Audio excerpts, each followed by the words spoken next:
Muy bien. Antes que nada, quiero que piensen en que esta no va a ser una clase normal, en sí no va a ser una clase, sino una plática. Entonces, ustedes siéntanse en la libertad de poder eh, mostrar sus argumentos o también de decir sus preguntas. Es una clase diferente porque vamos a platicar del profeta Elías, del profeta Eliseo, pero antes de hablar de ellos, vamos a hablar de otro ejemplo de dos profetas. Estamos todavía en la época de Jeroboam y Roboam, y un varón de Dios, así lo presenta la versión Reina Valera, un varón de Dios se presenta ante el rey Jeroboam, le anuncia una profecía que vimos en la clase pasada acerca de que Jeroboam había puesto dos altares principales, uno en Betel y el otro en Dan. Estos altares estaban representados por la figura de toros, de becerros bañados en oro, y a los cuales Jeroboam había dicho: he aquí tus dioses, es decir, tu Elohim, que te sacó de Egipto. Y entonces, luego de que este profeta, este varón de Dios, le profetiza a Jeroboam que esos altares serían derribados y que ellos serían profanados con huesos humanos, es cuando entonces Jeroboam extiende su mano y dando la orden de que, perdón, de que arrestaran a este profeta. En el momento en que él da la orden para que sea arrestado, su mano se seca y entonces lo decíamos en la clase pasada que lo interesante es que Jeroboam ya muestra una distancia entre el Dios al que él honraba en los tiempos de Salomón y el Dios al que ahora se refiere en esta época. Le dice al varón de Dios: dile a tu Dios, es decir, ya no es mi Dios, ya no es nuestro Dios, sino dile a tu Dios que me devuelva la salud de mi mano. Y en un acto de misericordia, este varón de Dios le restaura nuevamente la salud de su mano, y en agradecimiento, Jeroboam decide hacer un banquete con él. Y aquí es donde comienza nuestra historia de hoy. Y si gustan acompañarme, vamos a Primera de Reyes.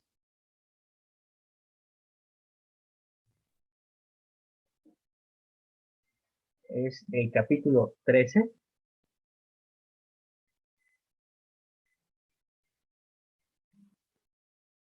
Y leeremos desde el versículo 7 hasta el versículo 10. Entonces, como si alguien ya tiene la escritura, por favor se puede ayudarme, y si no, yo la leo en esta ocasión. Yo ya la tengo, profe. Por favor. ¿Del 7 al 10 dijiste? Ajá, Ok, Primero de Reyes del 7 al 10, ¿verdad? así es.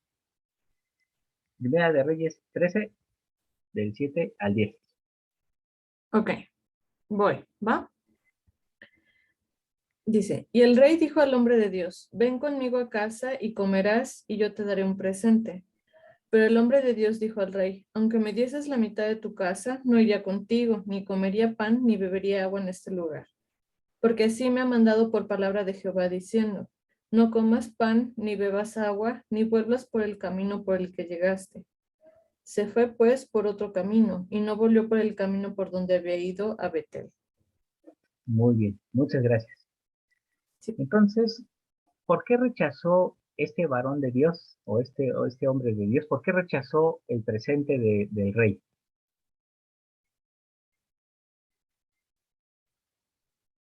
Pues dice que el Señor le dijo que pues ahora sí que a lo que vas y de regreso, que ni comiera ni bebiera ni nada con él. Así es. Entonces, incluso le da la instrucción: no regreses por el mismo camino. Eh, bueno, ahorita les voy a comentar algo con respecto a esa parte de no volver por el mismo camino, pero ocurre algo interesante. En los versículos siguientes, del 11 hasta el 34, se nos da la otra parte de la historia de lo que le ocurre a este varón. Este varón era considerado joven, pero eh, hay otro profeta que se entera de que este varón visitó a Jeroboam y entonces eh, lo manda a llamar y le dice, ven y come en mi casa. El varón de Dios le dice, no puedo porque recibí la instrucción del Señor. Y entonces el profeta mayor, que ya era más anciano, le dice, pero ven, o sea, el Señor me ha dado la oportunidad de que te dé asilo en mi casa, ya es tarde, comes y mañana te vas. El profeta, el varón de Dios, decide hacerle caso a este profeta mayor y entonces va a su casa, regresa por el camino que había andado, se hospeda en su casa, come con él y entonces al día siguiente, ya cuando iba de regreso, es atacado por una fiera y muere. Pregunta, eh, ¿por qué ocurrió esto? ¿Por qué muere este varón de Dios?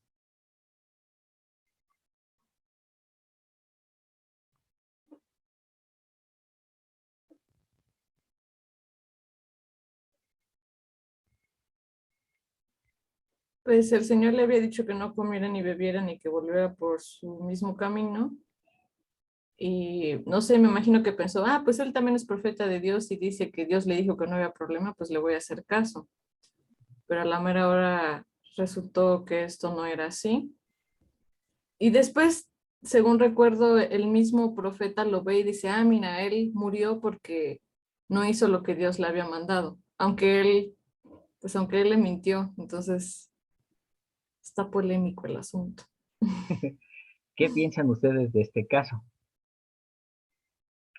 Es decir, cuando ya leemos la historia, vemos que el profeta mayor sabía de la instrucción, sabía que no debía poner a prueba al varón de Dios y sin embargo lo hizo. Pero, ¿qué piensan ustedes de eso? ¿Qué se les viene a la mente? Porque ciertamente es polémico.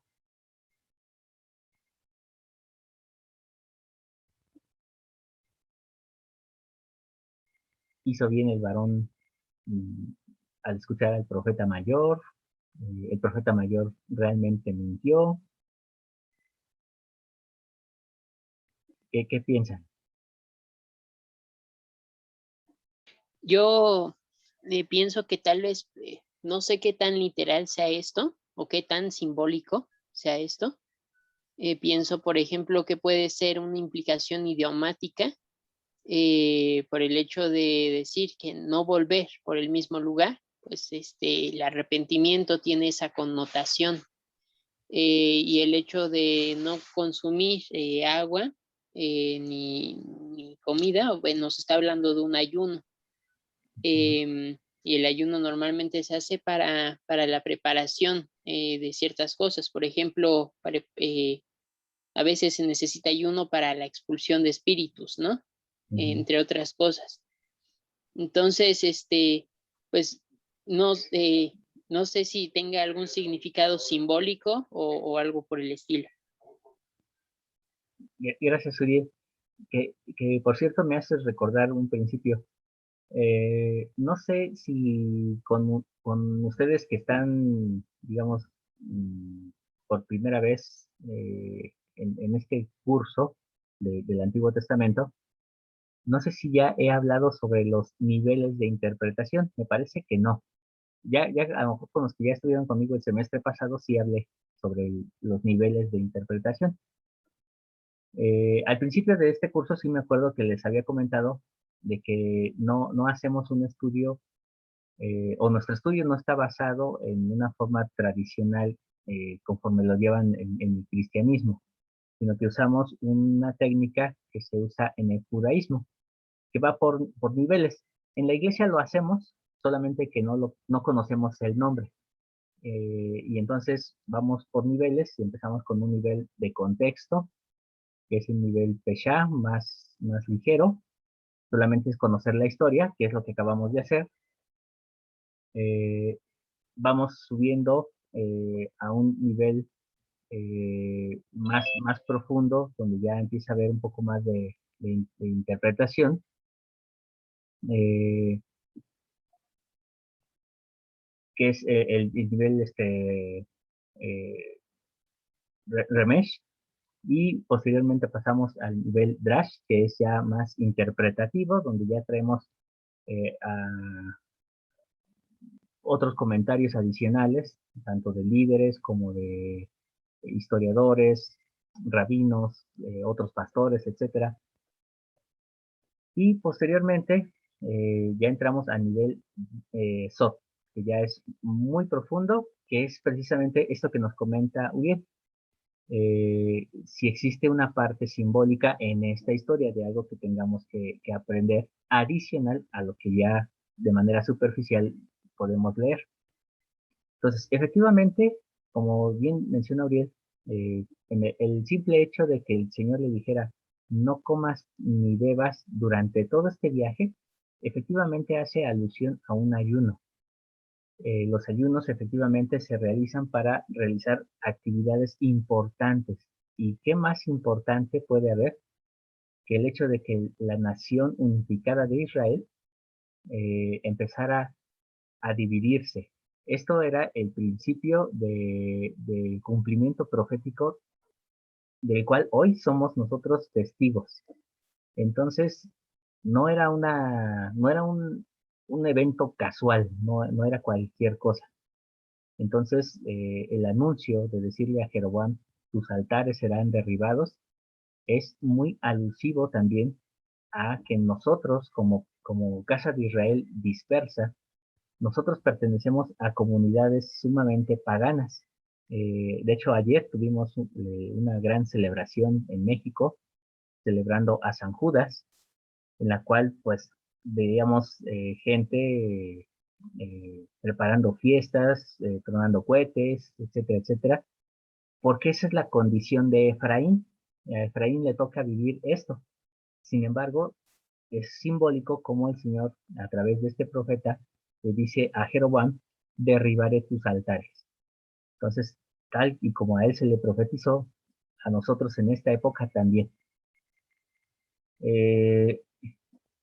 Y la parte de no volver por el mismo camino, que es lo que les decía que íbamos a hablar también, tiene que ver mucho, no solamente con el arrepentimiento. Es interesante que cuando nos arrepentimos se dice que tenemos que volver, pero no volvemos por el mismo camino. Volver por el mismo camino significa pasar por las mismas personas, por el mismo dolor, tanto causado hacia nosotros como hacia otros, sino que cuando hacemos arrepentimiento damos vuelta en U, pero en un camino paralelo, no es en el mismo camino. Sin embargo, hay algo todavía más profundo. Como ahorita nos queda ya solamente menos de un minuto, cierro la sesión y regresamos para continuar con esta parte. ¿Vale?